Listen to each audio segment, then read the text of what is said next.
Hello दोस्तों, स्वागत है आप लोगों का मेरे यूट्यूब चैनल अदम आयुर्वेदा में। तो दोस्तों, आज हम चरक निदान स्थान चैप्टर 4 प्रमेय के बारे में पढ़ेंगे।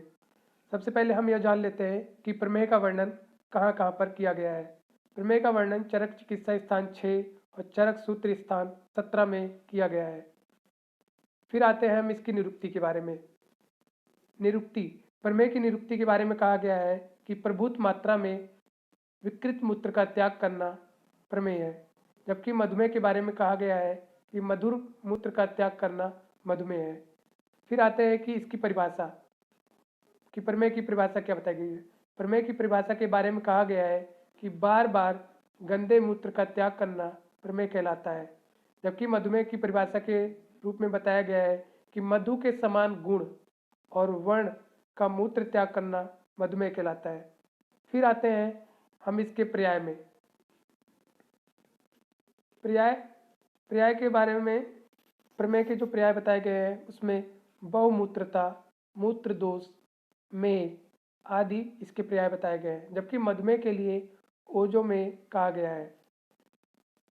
फिर आते हैं हम इसके निदान। प्रमेय के क्या क्या निदान बताए गए हैं उसमें सबसे जो मेन निदान है वो मैं आपको बता रहा हूँ। प्रमेय के जो मेन निदान है उसमें सुखपूर्वक बैठना या सोना, आनुप मांस का सेवन करना, अति दुग्ध सेवन, नूतन अन्न सेवन, अति गुण, मधुर द्रव्यों का जब सेवन किया जाता है तो उससे मधुमेह या प्रमेह होने के चांसेस ज़्यादा होते हैं। इसके अलावा कफवर्धक आहार विहार सेवन, दिवा स्वप्न, आलस्य, शीत मधुर, मदिरा पदार्थ का सेवन करने से प्रमेह होते हैं।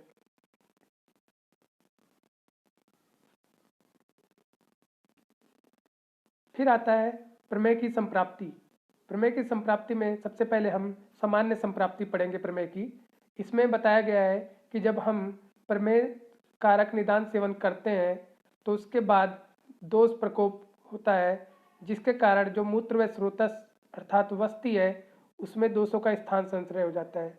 और फिर दोष से दूसरी समूर्छना के फलस्वरूप स्रोतस दुष्टि होती है, जिसके फलस्वरूप विकृत मूत्र की अति प्रवृत्ति हो जाती है और जिस कारण प्रमेय उत्पन्न होता है।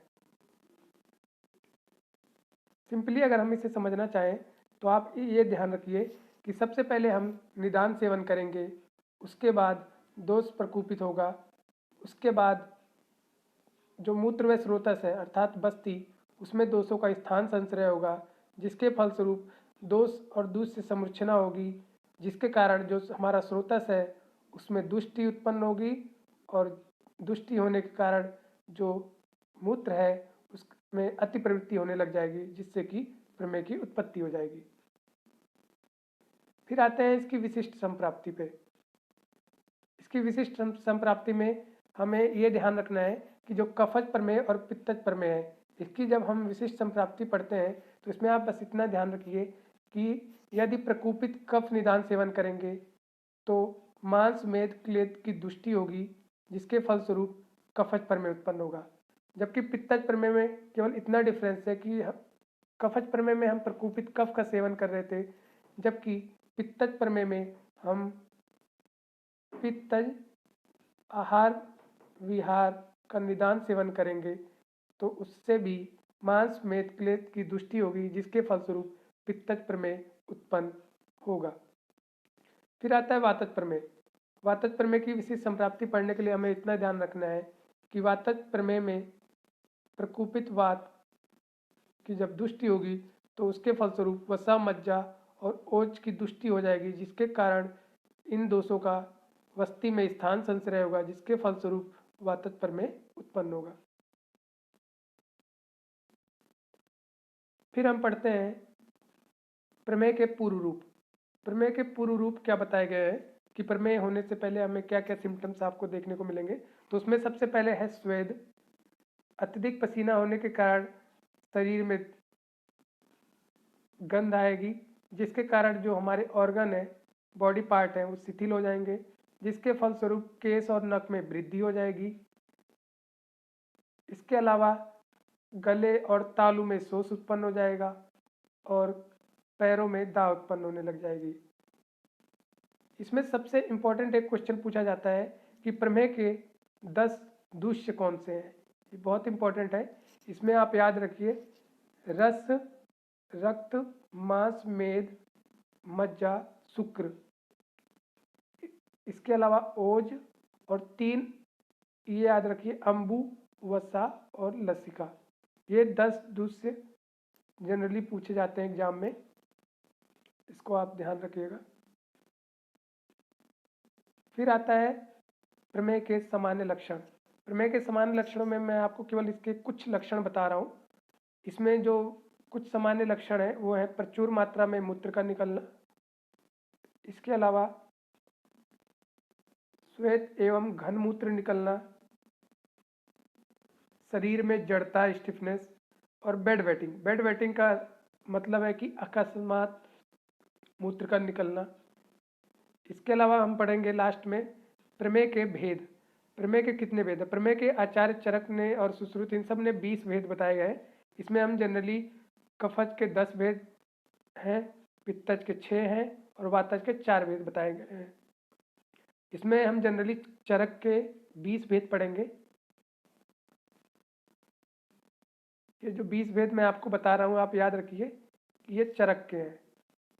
यहाँ मैं आपको चरक के बता रहा हूँ इनके 20 भेद। तो इसमें सबसे पहले कफज प्रमेय के 10 भेद आप याद रखिए।